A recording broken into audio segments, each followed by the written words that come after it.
Mac user हूँ from 2020, but उससे पहले मैंने अपनी पूरी लाइफ में विंडोज यूज किया है। मुझे याद भी नहीं मैंने कितने विंडोज पीसी यूज किए होंगे, बट 2018 में मैंने अपना कस्टम पीसी बिल्ड कराया था एंड तब से लेकर के मैंने 2020 तक विंडोज ही यूज किया है। For now I am using Mac and मैंने इसको 2020 में परचेज किया था जब एप्पल ने पहली बार M1 सिलिकॉन चिप अनाउंस की थी एंड मैंने उससे पहले कभी भी मैकबुक्स यूज नहीं किए थे। लेकिन अगर 5 साल पहले आप मुझसे पूछते कि विंडोज लेना चाहिए या मैकबुक लेनी चाहिए तो मैं फॉर श्योर तुम्हें विंडोज पीसी ही बताता, वो भी कस्टम बिल्ड वाला, क्योंकि उस टाइम पर मैकबुक्स इंटेल चिप वाले काफी लैग करते थे, डिमांडिंग टास्क नहीं कर पाते थे, काफी ज्यादा हैंग हो जाते थे और हैवी टास्क में काफी ज्यादा हीटिंग इश्यूज देखने को मिलते थे। Plus at the same time वो स्लो एंड काफी ज्यादा बगी भी थे। Eight that point of time मेरा मैकबुक लेने का काफी मन तो करता था, बट मुझे कोई पर्पस समझ नहीं आ रहा था क्योंकि मैकबुक्स काफी लैग करते थे। लेकिन फिर कुछ बदला, एप्पल ने अनाउंस किया अपना पहला MacBook. We are incredibly excited to announce our first step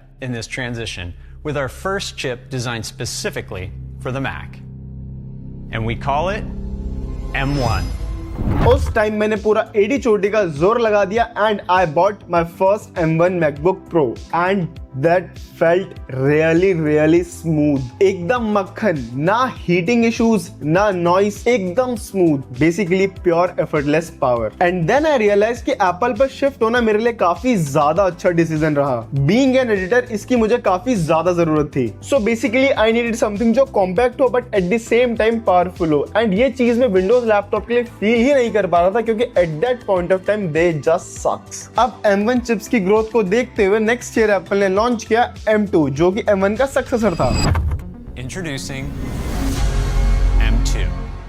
but market में उसकी सेल्स ने अच्छा परफॉर्म नहीं किया क्योंकि रीजन सिंपल था, M1 was just to insane. देखो एक ट्रेडिशनल पीसी में क्या होता है, एक CPU, GPU, motherboard and cooling system and in सबको मिलाकर के बन जाता है हमारा एक पीसी एंड ये सब कंपोनेंट्स मिलकर काम करते हैं। लेकिन अगर मैं M1 चिप्स की बात करूं, बस एक पीस ऑफ सिलिकॉन जिसमें सब कुछ एक साथ इंटीग्रेटेड है, CPU, GPU मतलब सब कुछ एक छोटी सी चिप में, और इसी वजह से वो ज्यादा पावरफुल एंड ज्यादा एफिशिएंट है एंड कम एनर्जी का यूज करती है। मैंने इस विंडोज पीसी को काफी एंजॉय किया है, लेकिन मेरा सिर्फ एक ही कंसर्न था कि ये पोर्टेबल नहीं था एंड इस पोर्टेबिलिटी का इशू एप्पल ने रातों रात सॉल्व कर दिया एंड साथ ही में इंडस्ट्री कर दी flip. M4 Max MacBook Pro अब लैपटॉप से compete नहीं करते, ये compete करते हैं दूसरे डेस्कटॉप वर्कस्टेशन से जो उससे 5 गुना ज्यादा पावरफुल है। देखो हर कामयाबी के पीछे मुश्किल हालातों का हाथ होता है। चलो थोड़ा पीछे चलते हैं एंड 2005 से स्टार्ट करते हैं जब एप्पल काफी ज्यादा मुश्किल में फंसा हुआ था। पावर पीसी चिप्स पीछे रह गए थे, ना परफॉर्मेंस ना battery and eight that point of time Apple ने अपने सबसे बड़े राइवल इंटेल से हेल्प मांगी एंड WWDC 2005 में एप्पल ने अनाउंस किया, So it's time for a third transition. We are going to begin the transition from the Power PC to Intel processors.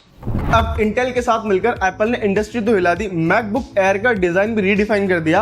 MacBooks पहले से फास्ट हो गए थे लेकिन इशू अभी खत्म नहीं हुआ था। एप्पल की खुद की चिप्स जो आईफोन्स में यूज हुआ करती थी, ए सीरीज की चिप, वो इतनी पावरफुल हो गई थी कि वो लैपटॉप्स को टक्कर देने लगी थी। लेकिन मैकबुक में लगी इंटेल की चिप्स काफी हीट जनरेट किया करती थी एंड उनको हैवी कूलिंग की रिक्वायरमेंट थी जो पूरी नहीं हो पा रही थी, जिस वजह से एप्पल के मैक्स की परफॉर्मेंस काफी डिप मारती थी और ये चिप्स एप्पल के लिए अब सरदर्द बन चुकी थी एंड प्रॉपर कूलिंग ना होने की वजह से हीटिंग इश्यूज आने लगे। और उस टाइम एप्पल ने सोचा कि अब हम किसी पर डिपेंड नहीं रहेंगे और खुद की चिप डेवलप करेंगे। एंड एक बात बताऊं तो 2007 में स्टीव जॉब्स ने इंटेल को एक ऑफर भी दिया था एप्पल आईफोन के लिए चिप्स बनाने का, लेकिन आई थिंक इंटेल ने घमंड में ठुकरा दिया कि क्या हम फोन की चिप्स बनाएंगे,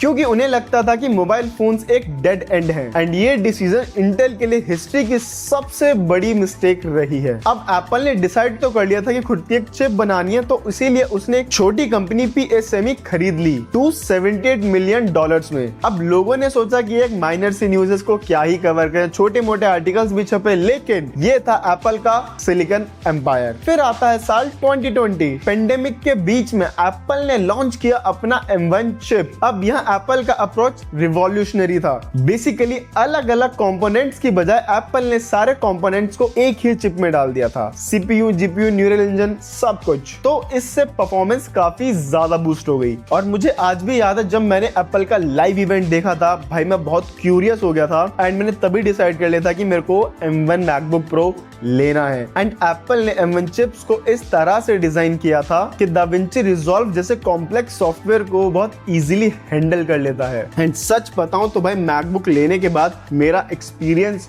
बहुत स्मूथ रहा है, एकदम बटरी स्मूथ रहा है। M4 चिप्स आ चुके हैं लेकिन M1 यूजर अभी भी अपग्रेड नहीं कर रहे हैं, क्योंकि यार ये इतना पावरफुल लैपटॉप है कि मुझे नीड ही नहीं है अपग्रेड करने की। बैटरी ऑल डे चल जाती है, सिस्टम साइलेंट रहता है, और क्या चाहिए। बाकी बहुत फ्लुएंट है, स्पीड बहुत ही मस्त है। तो बेसिकली मुझे अपग्रेड करने का कोई भी रीजन नहीं दिख रहा है। शॉर्ट में बोलूं तो इस लैपटॉप के अंदर जो चिप है M1 चिप, वो रिवॉल्यूशनरी है। आपके क्या थॉट्स है मुझे कमेंट करके जरूर बताना। और अगर आपको ये वीडियो थोड़ी भी अच्छी लगी है तो प्लीज इस चैनल को सब्सक्राइब कर लेना।